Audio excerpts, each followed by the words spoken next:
Welcome back to the interview with Natallia Berdnikava, the professional water skier from the first part of the interview. And I thought, let's just jump into it. And I thought, since I have a lot of experience with alpine skiing from being a skiing instructor, but not with water skiing actually, I was wondering about the possibility to compare these two sports disciplines. And I heard you are familiar with alpine skiing as well. So are there any aspects you can maybe apply from alpine skiing to water skiing or the other way around? So I'm kind of familiar with alpine skiing. So in water skiing, we have three disciplines: slalom, trick, and jump. So slalom would be the most comparable to snow skiing, to alpine skiing, because it's you go through the gate, you go around 6 buoys, you get out. So in that sense, I guess it's kind of comparable, because trick skiing and jumping are not really like, trick skiing is more like a figure skating kind of thing, like where you get points for your performance. So it's more like gymnastics, and jumping is more like long jump and skiing. So, but I guess in terms of, I can compare it in terms of adrenaline and speed.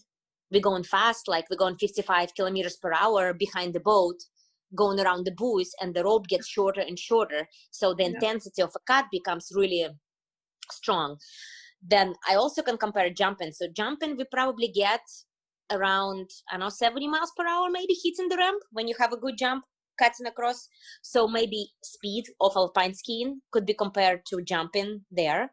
And adrenaline, and I guess uncertainty. Like I know that in alpine skiing, you can, like, you don't know what next turn kind of awaits, right? And you can have like falls and a lot of injuries, but you're going fast, you just have to deal with it, right? Like when you go giant slalom or whatever it is, like you just fly and you don't really know what the next curve is, and you have to deal with it, and you can fall. Oh, I think you're talking about downhill. This is the downhill, yes. Yeah. Yeah, downhill. Yeah. So that could also be kind of compared to jumping, I guess, because it's also, we crash on the water a lot, and that's really brutal, because obviously it's not a foam pit. You're falling on the water, but it could be really bad. So I can compare it with like uncertainty and adrenaline and speed in that aspect. Cool. Yeah, and if I understood it correctly, you are still, like, when you're studying at meets, you are studying for Belarus, right? Yes. As of right now, yes. And is there helpful, like, national financial support from the government in Belarus for water skiers? I think you talked about it. It's not that popular, but still. Yes. So at some point it was really good. Now, so like, I can't obviously support myself living in the United States with what I get from Belarus for water skiing, but it's a little bit, it's better than nothing. And so at this point it's like that. Yeah. But if you live at home, you can be an athlete and just live at home in Belarus, pretty comfortable, I'd say. Maybe, I don't know about the family, but for yourself. So, but yeah, the whole point, like in a country like Belarus, if you don't have support, they require so much of us, like so much training time. You have to devote so much time to your sport, and like basically the whole life. Like I never really had a vacation since I was a kid, like at 12 years old, since I was 20 till I was 21, till I came to United States, never really had a vacation. So they ask so much of us to be an athlete. So they have to support financially a little bit, because otherwise people would be like, well, I'm going to go work. I can't just devote my life to be an athlete all the time. So, but it's not enough to support myself living in the United States by any means, but a little bit better than nothing. And so, I mean,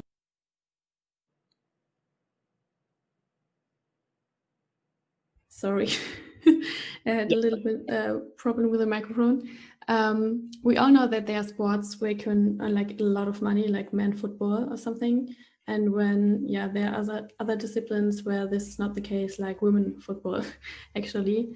And you talked a little bit about it, but is it like in the US possible to make a good living with water skiing, professional water skiing?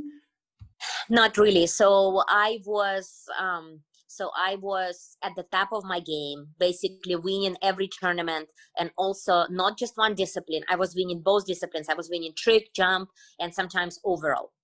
So, and with that, I was doing okay when I was skiing, but it by no means it's enough to, again, to have like a comfortable living. But for me, it was good, again, because I was fortunate to do a lot of world records. So my sponsors were paying me really well, and I was Mm. winning 2 or 3 disciplines at the event. So it was a lot of effort, but at least financially, it was worth it. But Yeah. nothing like football, or nothing like. Yeah. Yeah, I that's know that's like so sad about the sport, yeah. because you almost have to have a job or some kind of other thing to support you financially, and then do water skiing on the side. It's really sad Yeah. that our sport doesn't let us to just, like in Belarus, to fully just be engaged in sport and try to see where it will take you. Yeah. Yeah, totally. That's really sad. I think not only water skiing, but there are other disciplines as well where Yeah, there's a lack of money behind it. right. Yeah, and you talked about it in the beginning a little bit. You're also a coach at the water ski area in Florida. Um, Hmm. are there times you enjoy coaching more than skiing yourself? And if yes, when? So kind of, I mean, I'm the person who gives, if I do something, I do it 100%. So I give out a lot of my energy. So for example, you'll be eating, I'll be helping you eating. I'm just like this. Like I need to help with whatever. So I'm really passionate about anything I do. So when I coach, I'm the same, right? So with this being said, no, I like skiing myself more than coaching. But my personality, just because I'm so used to giving everything out and seeing people succeed after my coaching, that's what makes me like it. And also, it was a point in my career that I got a lot of injuries, and I kind of realized that I will not be able to push myself to train as hard to be breaking records and like being on top, on top, on top. So I started coaching for the reason that I need to give out a lot of energy, is just my personality. And for the second, like, I guess, financial support. And third, I kind of was living through people, like through my, through the people I coached, from what I wasn't able to achieve. So for example, like on the years where I was rehabbing from my knee injury, I would be coaching, and like one girl I was coaching, she became a world champion under 17 in juniors. So Wow. it was my way to live through her, you know what I mean? Because I couldn't Yeah. do it, she could do it. So Yeah. like that. But no, I'd rather ski myself. And what are the most important things or experience you made yourself during tournaments or training or whatever that you're teaching, for example, this girl or your class? Like so I think my advantage as a coach, being growing up in Belarus and then furthering up my career in US, it's completely different. The coaching styles are completely different. The way they treat people is completely different. So what I lacked, I thought, as an athlete growing up in Belarus, for example, like our coach never talked to us. He was great. He was a great guy to put technique like on the water, amazing, but never talked about any like perspective, psychology, how to handle yourself at the event. Like I had to deal with everything myself. And I wasn't really like I was really talented and hardworking person, but I never was super successful as a junior at the tournament. I would choke so many times. I would just go and fall, like, and until I start seeking help myself, seeking like psychological help, reading a lot of books, our coach at home didn't talk about it at all. And here it's opposite. Like here, if you pay money, for example, for your coach, and like it's people talk outside the water, like give you maybe a little bit of advice. So that's primarily what I'm trying to teach these girls, is not just only being their coach on the water, but also give them my experience from the tournaments when I see them that they're nervous or when they can't do a good jump at the like at practice. So I remember what I had to do for myself, and I try to tell them my experience that so they can get their full potential on the water, and so they can perform better and not choke like I did as a kid. Yeah. I think this mentality and psychological perspective in sports is super valuable to get these percent out of yourself, or even like perform on these special days where pressure's on. And yeah. Yeah. So I remember talking to one psychologist guy, and it was a turnaround in my career. Like, just the things he told me, I used it my whole career. It was very simple, but oh my gosh, how helpful that was. And I'm thinking back, I'm like, if I would have known just a little bit of this and can just relax, I probably could have achieved even more as a junior, you know, I see. before I started looking into the psychology and knowing how to control myself at the tournament. Do we have one or two examples of these special experience you made with this psychologist? Yeah, like for example, well, I was getting out of the injury then, and I just couldn't jump. I was just scared to jump. I just couldn't do it, but I still was one of the best doing it. So one lady advised me to try this guy. He was a psychologist for Red Bull back then, and I don't know, like his things were really simple. He just basically told me to he taught me the most important thing, that everything is fixable. So for example, if I got up on a given day, and I'm just nervous, I don't feel like I'm going to ski good, I'm about to break down and not being able to perform, it's just my brain playing games with me. Like, I can fix it and reverse it. And then he gave me some tools how to reverse it. For example, sometimes you just have to yell at yourself, like, no, it's going to happen today, right now. Or when you ski, just think of two things. For example, being on your front foot, having a wider gait.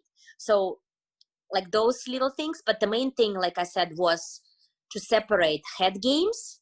So it doesn't mean if you wake up in the morning feeling one way, that's what's going to happen. You have to set your head of what's going to happen, and that's what's going to happen. But you follow what I'm saying? Yeah, totally. Cool. Yeah. So with him, I learned that it's all up to you. You can work on your head and perform certain ways. So that was one of the valuable advice I've been ever given. And then I've been using ever since. But when I was a kid, like for example, I would take myself up so much. Oh my gosh, I don't feel good. I was just so scared. So many people around. And that's it. I didn't know how to stop it. I didn't know how to fix it. And what do you think? We go to all these foreign countries, you think that everyone's better than you. You're just from Belarus. And you just fall. So when I coach now and I see, it's so funny, I see these girls even in another country, but it's like exactly how I felt when I was a junior. So I help them not to feel like that, so they can handle themselves at the tournaments. Yeah, I think it's super good for your girls and you as well that you had both. You had this experience in Belarus and in the USA, and now you can help the other girls because you know what the difference is and how much better you can perform and feel for yourself when you take the mentality into consideration, right? Yes. And water skiing also, on top of it, is such a mental sport.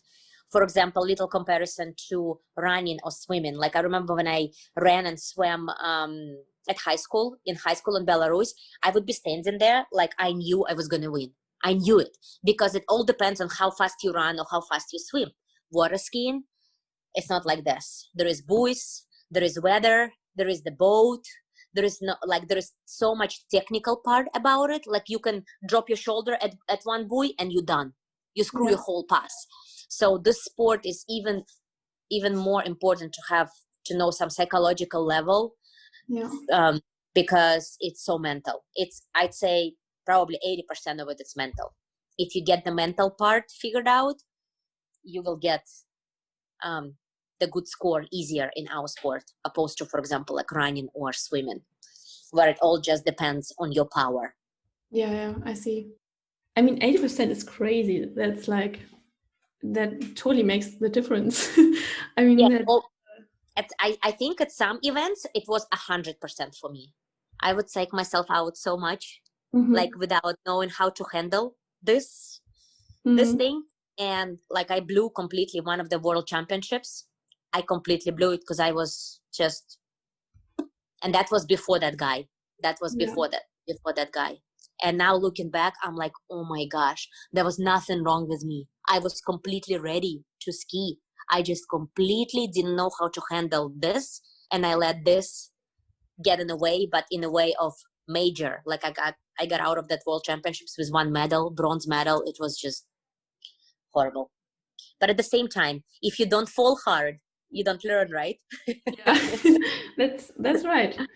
And is it widely accepted to have a psychologist on your side in water skiing, or were Well, you pretty much the only one? it was that, and also injuries. Like I said, like I couldn't come back to jumping because after I crashed I crashed jumping, and that's where I hurt my knee. And then I was just scared of jumping.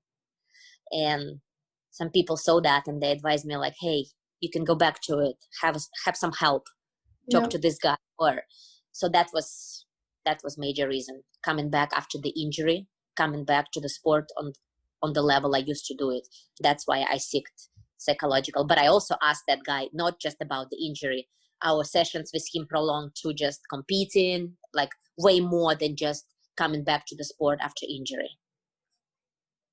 And are there other water skiers as well that are talking to psychologists or coaches, mentors, whatever? You know what? I think it should be way more water skiers seeking for help, because I think they would do way better.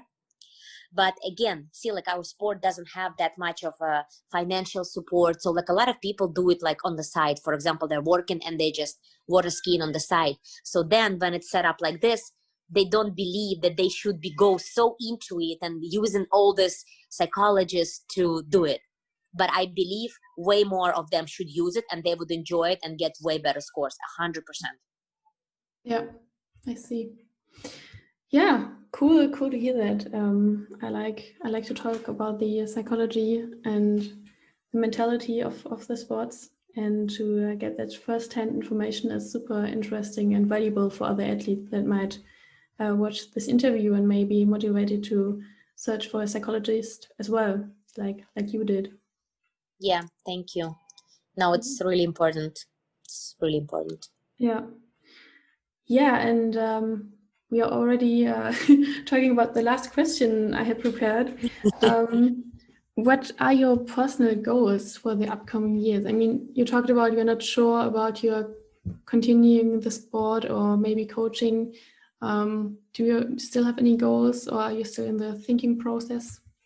I think about my own skiing. I'm still in the thinking process. I miss by not doing my sport. I'm not necessarily miss going to the tournaments and win and like that aspect, but I miss being on the water, the feeling of being on the water and exercising. So I would like to go back to that.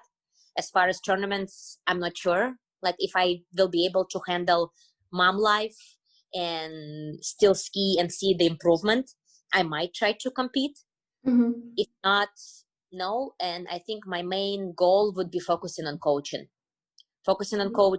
and trying to get my knowledge and my experiences to these other upcoming skiers, which I believe could be really helpful. And like I said, I believe in through them. Yeah. Yes. Yeah, I see. Yeah, cool. Good luck on your following your plans, and I will definitely follow your way. See what you're doing on social media and everything.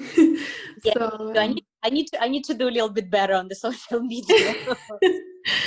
yeah, I'm still learning as well. So I think you're already doing far better than I'm doing, but yeah. Yeah, cool. Thank you so much for being my guest today and for the super cool interview. And yeah, thanks. Thank you, Svenja. It was fun. I like talking about these things since it's my life. It's cool. Super. Nice.